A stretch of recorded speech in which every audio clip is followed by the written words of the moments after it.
So one of the positions that we're going to start by thinking about is what's called Cartesian dualism. So this draws the name from René Descartes, who's this philosopher pictured over here. So Cartesian dualism, dualism being the view that there are two fundamental types of things, and in the philosophy of mind, Cartesian dualism is the idea that the mind and the body are separate substances, and that you are your mind.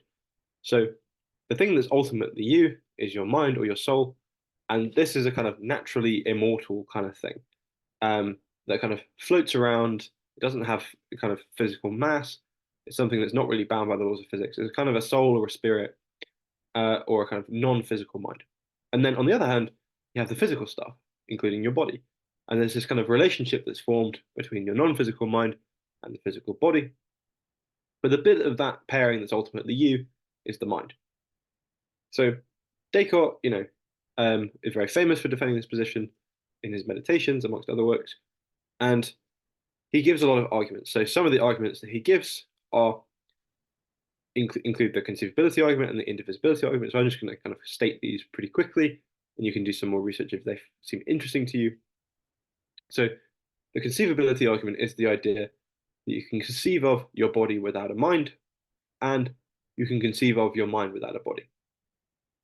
This premise is pretty controversial, but we're going to roll with it for now. So if you can conceive of both your mind and your body as independent from one another, then it seems like it's conceivable that they could exist separately. And so if it's conceivable that two things could exist separately, then it's possible that they could exist separately.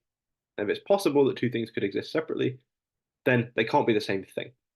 So this is one of Descartes' arguments for why the mind and the body are not the same thing, because at least if it's possible in theory to think of them as being separate, then they can't be the same. Because if two things were identical, you could never think of them as being separate from one another. Another argument is the indivisibility argument.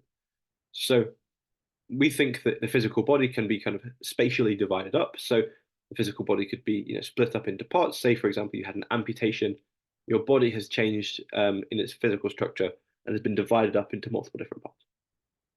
But on the other hand, it doesn't seem like the mind can be kind of divided up. It doesn't seem like you can kind of have half a consciousness.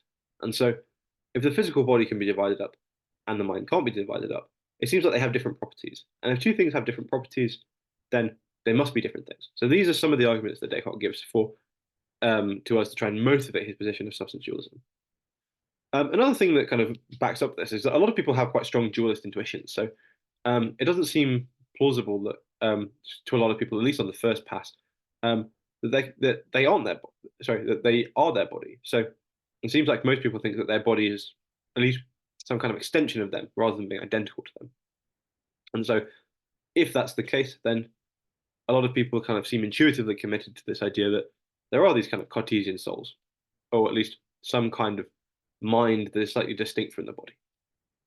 So thinking about how Cartesian dualism fits into this idea of life after death, then Hasker and Taillefer write, quote, if there is reason to think that mind-body dualism is true, so Cartesian dualism, then there is reason to think that a person's survival of death is logically possible. So this is kind of weaker than saying that it follows immediately, that, as much as, proving substance dualism would be good for the defender of the afterlife, it's not to say that if substance dualism is true, then there's definitely an afterlife. But it seems like having substance dualism is going to be one of the necessary conditions, or at least some kind of dualism, is likely going to be one of the necessary conditions for a convincing account of the afterlife. So if it turns out that dualism is not true, then you might think that it's pretty unlikely that there's going to be life after death, because we need some mechanism to understand how we could live on after death if we are our bodies. So substance dualism is going to be the claim that we aren't our bodies, we're this kind of soul or mind.